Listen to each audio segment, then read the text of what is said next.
2022 সালে এবং 23 সালে যখন আবার যে গ্রেডেশন লিস্ট করা হয় তখন বলা হয়েছিল যে 16 সালে যারা অ্যাসিস্ট্যান্ট প্রফেসর হয়েছে তাদেরকে শুধুমাত্র অ্যাসোসিয়েট প্রফেসর করা হবে এবং প্রত্যেকটা সাবজেক্টে সেটা মেনটেন করা হচ্ছিল। আমার সাবজেক্টের ক্ষেত্রে এসে দেখা গেল যে আমার ছাত্ররা সেখানে ঢুকে পড়লো এবং ঢুকে পড়ে আমি হয়ে গেলাম, আমাকে জুনিয়র বানানো হলো এবং 10টা পদের ভিতরে 8 জনকে দেওয়া হলো এবং 9 নম্বরে আমি আছি, আমাকে বঞ্চিত করা হলো। এভাবে প্রত্যেকটা ক্ষেত্রে আমাদেরকে বঞ্চনা করা হয়েছে। আজকে মাননীয় স্বাস্থ্য উপদেষ্টা কী বুঝছেন জানি না, যে আমাদেরকে তো যোগ্যতা তৈরি করতেই দেওয়া হয়নি। আমি যখন আমার রিসার্চ পেপার নিয়ে রিসার্চের জন্য আমি যখন বিএমআরসিতে দেওয়ার জন্য গেছি, আমি গভর্নমেন্ট ডিজি হেলথে যখন আমি গবেষণার জন্য আমার গবেষণাপত্রগুলো নিয়ে গেছি, তখন আমার প্রিন্সিপাল স্যার সিগনেচার করে না, তখন পাঠিয়ে দিত আরেকজন সাচিবের নেতার কাছে। উনি তখন বলতো যে আপনি 8 লাখ টাকা চেয়েছেন, 8 লাখ টাকায় কী হবে, আপনি বেশি দেন। তা আমি স্যার কেন আমি বেশি দেবো, আমার যেটা 8 লাখ টাকা দরকার আমি 8 লাখ টাকায় চাইবো। তবে এটা আপনি বুঝেন না, এটা অনেক খরচ আছে, একে দিতে হবে, ওকে দিতে হবে, প্রিন্সিপালকে দিতে হবে, নাহলে আপনার এই রিসার্চ কী করবেন। এইভাবে আমাদের কাগজপত্রগুলো যে দিব, আমরা গবেষণা করব, সেই কাজগুলোকে বন্ধ করে দেওয়া হচ্ছে। আমাদেরকে একটা দ্বিতীয় শ্রেণীর নাগরিকে পরিণত করেছিল, প্রত্যেকটা অফিসে বন্ধ করে আমাদেরকে দেখা হলো প্রিন্সিপালের রুমে গেলে যেখানে সাচিবের লোকজন আছে, তার মানে আমরা আর কোনো মানুষই না, আমাদেরকে তারা মানুষই মনে করতো না। মাঝে মাঝে আমাদের মনে হতো যে আমি কি বাংলাদেশের নাগরিক নাকি আমি অন্য দেশের নাগরিক। তো সেক্ষেত্রে আজকে যে বৈষম্য তৈরি করা হচ্ছে, আজকে যে মাননীয় স্বাস্থ্য উপদেষ্টা যে কাজগুলো করছেন, সেগুলি দেখেও না দেখার ভান করছেন। আজকে কি আমাদের কি মানে মনে হচ্ছে যে ভারতীয় হার্ড ডিস্ক দিয়ে যে চালানো হতো দেশকে, আমাদেরকে যেভাবে নিচে রাখা হয়েছে, বৈষম্য করে রাখা হয়েছে, যে অযোগ্য লোকগুলোকে যারা আগের দিন ক্ষমতায় চালিয়েছে তাদেরকে যদি আপনি পুনর্বাসন করেন, তাহলে এই নতুন স্বাধীনতার কি দরকার ছিল, নাকি আপনি নিজে পদ পেয়ে হারিয়ে গেছেন, ভুলে গেছেন সবগুলোকে। আমাদের রিকোয়েস্ট যে আমরা যারা রুট লেভেলে আসি, আমরা যারা দেশকে ভালোবেসে নির্যাতিত হয়ে নিপীড়িত হয়ে দেশের কাজ করে গেছি, তাদেরকে বাদ দিয়ে আপনি যে সুবিধাভোগী শ্রেণী আছে তাদেরকে নিয়ে আসছেন এবং আপনি হয়তো মনে করছেন যে তাদের এক্সট্রা ইন্ডিয়ান হার্ড ডিস্ক লাগানো আছে তাই তারা ভালো কাজ করবে। নইলে কেন আপনি আমাদের যে মতো যারা যোগ্যতা সম্পূর্ণ লোকজন যে বিভিন্ন জায়গায় ছড়িয়ে ছিটিয়ে আছে তাদেরকে আপনি খুঁজে পাচ্ছেন, আপনি খুঁজে পাচ্ছেন শুধুমাত্র একটি নির্দিষ্ট শ্রেণীর লোককে, যারা হচ্ছে লাল বইয়ের ধারক, বামপন্থী অথবা আওয়ামী লীগের পদলেহী। নিশ্চয় বামপন্থীগুলো হয়তো বা তার ফ্রন্ট লাইনে ছিল না, কিন্তু সাইডে থেকে আওয়ামী লীগের সকল কাজে তারা সমর্থন করেছেন এবং এই জিনিসগুলো তারা চালিয়ে যাচ্ছেন, এখন পর্যন্ত চালিয়ে যাচ্ছেন, আপনাদেরকে বিভ্রান্ত করছেন। সাংবাদিক ভাইদের আমরা বলবো যে আপনারা আপনাদের কলম দিয়ে এই জিনিসগুলোকে তুলে ধরেন। আজকে যে কাজগুলো তুলে ধরা হলো, যে এত কিছু তারা মানে অপকর্ম করার পরেও তারা ফ্রন্ট লাইনে এগিয়ে যাচ্ছে, অথচ যারা মেধা যোগ্যতা সম্পন্ন লোক আছে তাদেরকে সেই জায়গায় দেওয়া হচ্ছে না।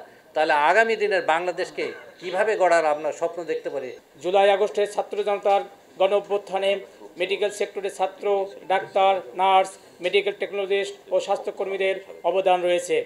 এই আন্দোলনে ডাক্তার সজীব সরকার শহীদ হয়েছেন এবং মেডিকেল সেক্টরের অসংখ্য ছাত্র, ডাক্তার, নার্স, মেডিকেল টেকনোলজিস্ট ও স্বাস্থ্যকর্মী আহত হয়েছেন। অনেক চিকিৎসক, মেডিকেল টেকনোলজিস্ট ও স্বাস্থ্যকর্মী গ্রেপ্তার হন। অনেকেই ফ্যাসিস্ট সরকারের ভয়ে নিজ বাসায় অবস্থান করতে নিরাপদ বোধ করতেন না। প্রিয় সাংবাদিকবৃন্দ, সব বাধা বিভক্তি সত্ত্বেও আমরা ছাত্রদের আন্দোলনে অংশগ্রহণ করেছি। পতিত ফ্যাসিবাদের রক্তচক্রকে উপেক্ষা করে ছাত্র জনতার চিকিৎসা সেবা আমরাই প্রদান করেছি। ফ্যাসিবাদের দোসররা বিভিন্ন হাসপাতালে আহতের চিকিৎসা সেবা প্রদানে বাধা দিয়েছে। আহতদের যথার্থ চিকিৎসা প্রদান আমাদের করতে দেয়নি। লাশের সংখ্যা গোপন করেছে, যার কারণে অসংখ্য ছাত্র জনতার লাশ বেওয়ারিশ হিসেবে দাপন করতে হয়েছে। গণ অভ্যুত্থানের পর গঠিত অন্তর্বর্তী সরকারের কাছে সাধারণ মানুষের অনেক আশা ভরসা রয়েছে। স্বাস্থ্যসেবা সাংবিধানিকভাবে জনগণের মৌলিক প্রয়োজন হলেও বিগত সরকারের আমলে সীমাহীন দুর্নীতি, স্বজনপ্রীতি, অযোগ্য লোকদের দলীয় ভিত্তিতে নিয়োগ, পদায়ন, পদোন্নতি, দুর্নীতি করে অবৈধভাবে লাভবান হতে অপ্রয়োজনীয় চিকিৎসা সামগ্রী ক্রয় ও নানাবিধ অরাজকতার কারণে মানসম্মত স্বাস্থ্যসেবা থেকে জনগণ বঞ্চিত হয়। চিকিৎসক সহ ভিন্ন মত পোষণকারী সকল স্বাস্থ্যকর্মী স্বৈরাচারী শেখ হাসিনা সরকারের জুলুম, নির্যাতন, পদোন্নতি বঞ্চনা, বদলি, হয়রানি ও মিথ্যা মামলায় গত 16 বছর অবর্ণনীয় বৈষম্যের শিকার হয়েছে। অনেকে চাকরিচ্যুতি হয়েছে, নির্যাতনের কারণে অনেকেই চাকরি ছেড়ে দিতে বাধ্য হয়েছে। তারপরও গণতন্ত্র পুনরুদ্ধারের আন্দোলনে আমরা সক্রিয় ভূমিকা পালন করেছি। বৈষম্য বিরোধী ছাত্র আন্দোলনের শুরু থেকেই আমরা এই আন্দোলনের প্রতি নৈতিক সমর্থন প্রদান করি এবং বিভিন্ন পর্যায়ে ছাত্রদের সহিত যোগাযোগ করি এবং যোগাযোগ করে তাদের সহযোগিতা করে থাকি। আমরা পুলিশের রক্তচক্ষু উপেক্ষা করে সারা বাংলাদেশে পুলিশ ও আওয়ামী গুন্ডা বাহিনী দ্বারা হাজার হাজার ছাত্র জনতা আহত হয়েছে। তাদের চিকিৎসা, জরুরি অপারেশন ও পরবর্তীতে পুনর্বাসনে সর্বোচ্চ সহযোগিতা করি, যা এখনও চলমান রয়েছে।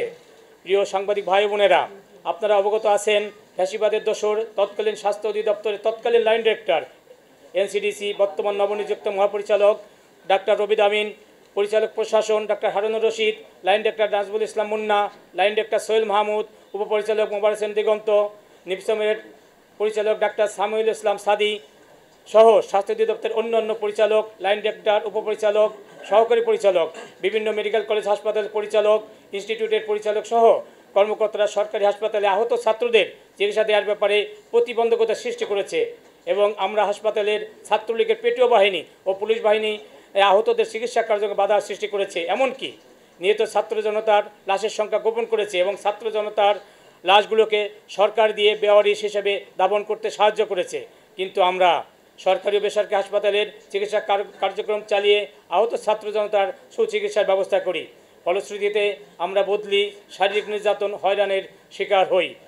প্রিয় সাংবাদিক ভাই বোনেরা, 8ই আগস্ট নতুন সরকার গঠনের পর বাংলাদেশের সকল নাগরিকের মতো চিকিৎসক সমাজ আমরা আশা করেছিলাম বৈষম্য বিরোধী যে আশা নিয়ে ফ্যাসিবাদের পতন হয়েছে তার আলোকে বৈষম্যহীন নতুন স্বাস্থ্য ব্যবস্থা, কিছু স্বাস্থ্য ব্যবস্থা সংস্কারের শুরুতেই আমরা দেখলাম ফ্যাসিবাদী ও মানবতা বিরোধী অপরাধের দায়ে দোষী বিগত সরকারের সুবিধাভোগী লোকদের স্বাস্থ্য অধিদপ্তরের মহাপরিচালক, নিপসমের পরিচালক, আইপিএসের পরিচালক পদে পদায়ন করা হয়। আমরা স্বাভাবিকভাবে বিস্মিত ও ক্ষুব্ধ। একথা অনস্বীকার্য যে বাংলাদেশের স্বাস্থ্য ব্যবস্থায় মহাপরিচালক স্বাস্থ্য অধিদপ্তর একজন অত্যন্ত গুরুত্বপূর্ণ ব্যক্তি। আমরা আশা করেছিলাম এই মহাপরিচালক পদটিতে যোগ্য ব্যক্তির পদায়ন, যিনি স্বৈরাচার সরকারের দোসর ছিলেন না বা হবেন না।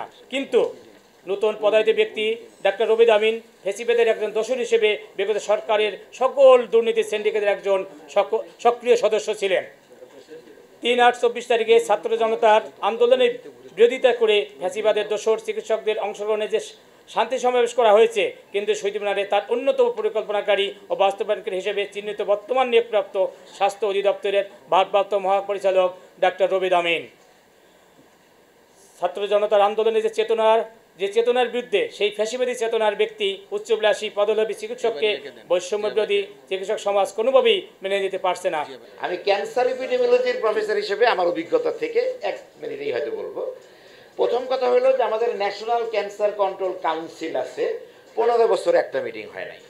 National cancer control strategy plan of action 9 সালে করা হয়েছিল, 5 বছর মেয়াদি, ওটা নিয়ে কোনো কাজ করা হয় নাই। মানে ওনার সফলতাগুলো আমি একটু বলার চেষ্টা করছি। তারপরে আমাদের যে হসপিটাল কোনো ক্যান্সার রেজিস্ট্রি, সেটা নিয়ে একটু বলবো। পপুলেশন রেজিস্ট্রি না, একটু সময় দেবো, এটা আমি কাজে লাগবে। সেটা হলো যে ওনার কোনো সফলতা লাইন ডিরেক্টর এনসিডি হিসেবে আমি ক্যান্সার এপিডেমিওলজি ইন্টারাকশন থেকে আমি পাই নাই। কারোর সাথে কোনো খারাপ কথা কোনো আমি বলি না। বাট 2022 সালের 1 রমজানের দিন আমি ওনার রুম থেকে বেরিয়ে এসেছিলাম একটা কথা বলে যে আর কোনোদিন আসবো না। সেদিন বলছিলাম বাংলাদেশের জনগণের দুর্ভাগ্য যে আপনি এই চেয়ারে আছেন, এই কথাটা বলছিলাম। কেন বলছিলাম? এই কাজগুলা কোনোটাই হয় নাই। এত বলার পরেও সর্বশেষ যে আপনারা যারা আমাদের এখানে যারা গণমাধ্যমের বন্ধুরা আছেন সবাই জানেন, হসপিটাল বেসড ক্যান্সার রেজিস্ট্রি নিয়ে আমার অনেক দিনেরই ছিল, পপুলেশন রেজিস্ট্রি। তো 5টা মেডিকেল কলেজে 200 জনকে ট্রেনিং দিয়ে আসার পরে দেখা গেল আমাদেরকে সম্পৃক্ত না করে হঠাৎ করে চোখে পড়ল যে একটা এটা পরে চাইলে কেউ আমি দিতে পারবো, facility based cancer registry from screening to diagnosis, ওটার নাম দিয়ে। সেটার যে টেন্ডার যে ডকুমেন্টের মধ্যে অনেক কথা আছে। প্রথমেই এটাকে জাস্টিফাই করেছে বাংলাদেশে কোনো ক্যান্সার রেজিস্ট্রি নাই। তাহলে গণমাধ্যমের বন্ধুরা জানেন যে 5 সাল থেকে 20 সাল পর্যন্ত এই হসপিটাল ক্যান্সার রেজিস্ট্রি স্বাস্থ্য অধিদপ্তরের উদ্যোগী থেকে আমরা ক্যান্সার ইনস্টিটিউটে করে আসলাম, WHO থেকে শুরু করে সবার সহযোগিতায়। তাহলে এটি কী ছিল? এটি জাস্টিফাই করা হয়েছে বাংলাদেশে কোনো ক্যান্সার রেজিস্ট্রি নাই। এই ডকুমেন্টের মধ্যে বেশি না 1 কোটি টাকার ব্যাপার, আমি টাকার অঙ্কে দুর্নীতির কথা বলতে পারবো না, বাট আমি আমার বিষয়টা বলতে পারবো। এই ডকুমেন্টের মধ্যে বলা আছে প্রোগ্রাম ডিরেক্টর কে হবে। সেখানে দেখেন 5টা মেডিকেল কলেজে সেটা কার্যকর হবে এই জিনিসটা।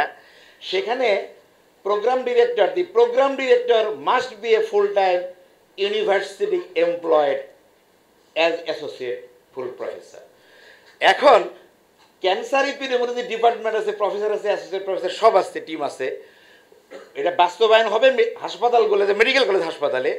এখানে প্রোগ্রাম ডিরেক্টর কইতে হবে ইউনিভার্সিটি অ্যাপয়েন্টেড, এবং সেখানে এক্সপিরিয়েন্স 15 থেকে 20 বছর, ক্যান্সার নিয়ে একটা শব্দ নাই। এবং পরে যখন ওই কাজটা ইউনিভার্সিটির একজন অ্যাসোসিয়েট প্রফেসর পাওয়া যায়, তো সবাই আমার ছোটো ভাই ভাই, আমি কারোর প্রতি ব্যক্তিগত ক্ষোভ নাই, দেখ নাম ওটা বুঝতানি, যে ইউনিভার্সিটির একজন অ্যাসোসিয়েট প্রফেসরই যখন সেই কাজটা পায় আমার ডিপার্টমেন্টকে না দিয়ে বা অন্য জায়গায় না দিয়ে, তখন মনে হয় যে কোনো যোগসূত্র এর মধ্যে থাকতে পারে। এই একটা জিনিস বললাম, এবং এটা আপনারা আরও যাচাই করতে পারেন। পপুলেশন রেজিস্ট্রির লাস্ট কথাটা, এইটা নিয়ে অনেক কিছু করার পরে একটা উপজেলায়, আমাদের প্রজেক্ট ছিল একটা উপজেলায় একটা পাইলট প্রজেক্ট হবে।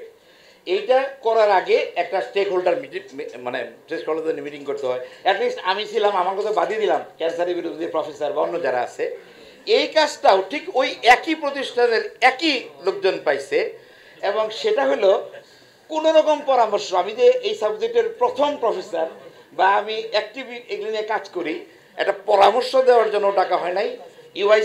ইউআইসিসির যে ফরম্যাট আছে সেটার ধারে কাছেও যাওয়া হয় নাই। তো আমার বক্তব্য হলো ওই একইভাবেই ওই টেন্ডার ডকুমেন্টগুলো হয়েছে। তা আমার একটা বক্তব্য হলো, উনি যদি যোগ্য হইতেন ওনার পদে, ওনাকে প্রমোশন দেওয়ার মতো, আমি একদম ক্যাটাগরি বলবো যে এই যে 11,700 কোটি টাকার যে 5 ইয়ার্স প্ল্যানের বাজেট এনসিডি নিয়ে, অন্তত আমার কাছে মনে হয়েছে এখানে অনেক লুটপাট হয়েছে, পত্রপত্রিকায় আসছে, এটা আমার কথা না, ওই যে ইয়ে বললো 71 টিভির রিপোর্টেই এগুলো আসছে।